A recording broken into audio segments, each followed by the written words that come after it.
Hi, Trevor here, reflecting on life through music. Thank you for stopping by.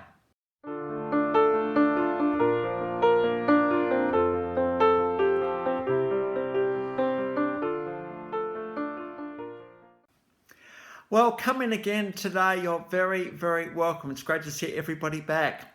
I trust you enjoyed my last video on Dave Edmunds and through his song Girl Talk. We talked about whether we talk at people or with people. So trust you found that one encouraging. We're going from there to 1924 and Litchfield, Tennessee. This guy is known as Mr. Guitar. He started off in his younger years. He started with the ukulele, fiddle, and apparently then he did a bit of a trade with his brother for chores, and he got a guitar. The upbringing, because the parents divorced pretty young, was pretty poor and not terribly good, and so he did his best he could with what he had. The guy we're talking about is Chet Atkins. Now, the reason I'm doing this guy is because this guy features as an influence in so many artists I have looked at. I'm losing track of the number of guitarists this guy's influenced. That's why he's known as Mr. Guitar. He had a pretty critical asthma condition, which meant he needed to go and sleep with his dad. Go and move to his dad in Forston, Georgia. It was so bad he couldn't lie down. He actually had to sleep in a chair.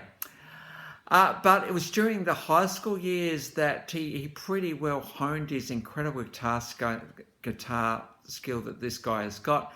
Using the washrooms of the Sky School because of their acoustics, and because of that he developed a pretty amazing style. He was signed to RCA Records in 1947. Now, one of his earlier hits is Mr. Sandman. You might remember this one, Mr. Sandman, Send Me a Dream. Now, I think you've got to remember about Chet Atkins, he doesn't sing. He just plays his guitar. So I've got a whole heap of pretty amazing guitar clips today. This going back all the way back to 1954. This is a pretty successful single for Chet Atkins, and we've got a TV clip on this one. Just watch his technique here. His picking style is famous and inspired many people after him. He's also responsible for the Nashville sound, and we'll get onto that a little bit more in a little while. And so we've got Mr. Sandman, a bit of a single, and he's got such an effortless style to him. This guy, he just oozes class every time he plays. It was around 1957 he was asked to manage the RCA Nashville recording studio, not just the studio but the operations, and that was a pretty high honour indeed because, as we know, Nashville is the centre of music in the US, or particularly was back then. And many artists have got their start in Nashville, Tennessee. It was around 1959 that they were starting to play around with the studio a little bit more. They started to play around where the acoustic blocks and the acoustic sounds were going. And after a while developed a beautiful sound and well and truly established the Nashville sound. So a few other clips from Chet Atkins. We got a live version of him doing the Black Mountain Rag. Now, rag is the piano. When a piano player plays rag, they're pretty well going for it. It's just got this beautiful boppy, pumpy style to it. Well, to be able to do this on a guitar is pretty amazing. So we get a live version of that one. We also got a live version of Vincent, of course, written by Don McLean. This is a bit of a slower song for Chet Atkins, and you can see I put this one in here because it's just a very lyrical, beautiful version of this song, and just Chet on his own is all he needs, just him and his guitar, and he actually just beautifully covers a Vincent song. Now, one of the guys that Chet Atkins has actually inspired is Tommy Emmanuel. Tommy Emmanuel is classed as Australia's greatest guitarist, in fact, one of the greatest guitarists in the world. And to be inspired by Chet Atkins, and here we got Tommy and Chet together doing a bit of a Christmas number, live television version. And while we're on live versions and collaborations, we've got Chet Atkins and Mark Knopfler. Now, Mark Knopfler was inspired by Chet Atkins, say no more. Mark's got some similar style, similar sound to him that Chet has got. And so you got these two guys together, bit of a song at the start, and then they get into, and there's some pretty amazing musicians on stage. Michael McDonald from the Doobie Brothers is one of those guys, and makes a few other guys, and so very, very accomplished bunch of musicians on stage. And so we've got Chet and Mark doing this stuff live.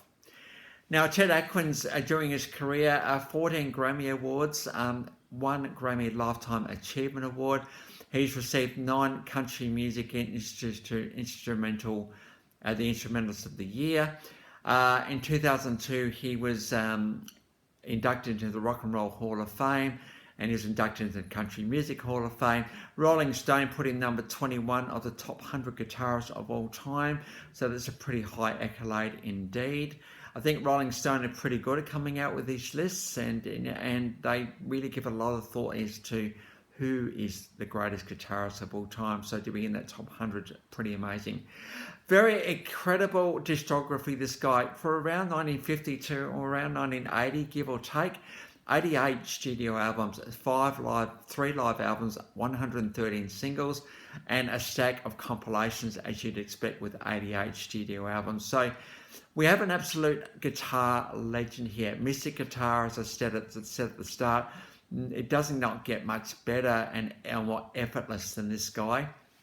He enabled many after him to follow and to be inspired by him, and just for the guitar, I suppose, to increase in popularity and technical brilliance.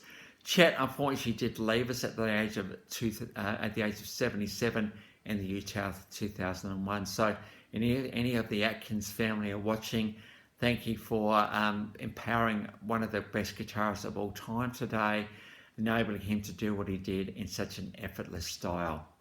And so today's a bit of a tribute to him. So, you know, as I said at the start, he had a chronic asthma condition that did not stop him, despite that he had one of the best guitar careers of all time. And so it doesn't matter who we are or what we're dealing with, we can actually have a career and do what we want to do. We just have to put our mind to it, including rehearsing in bathrooms as Chet actually did. And so, you know, let nothing hold you back in this day and age. What can we say? So the links to those 1, 2, 3, 4, 5 clips are in the description below. And I've also included my last video from Dave Edmunds. If you want to catch up with him, feel free. Well, if you come back for another one, or this is your first time to Life Reflections Through Music, thank you to everyone for coming back and hanging around. So great to see you all here.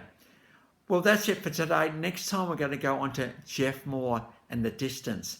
So until then, I'll catch you around. Bye for now.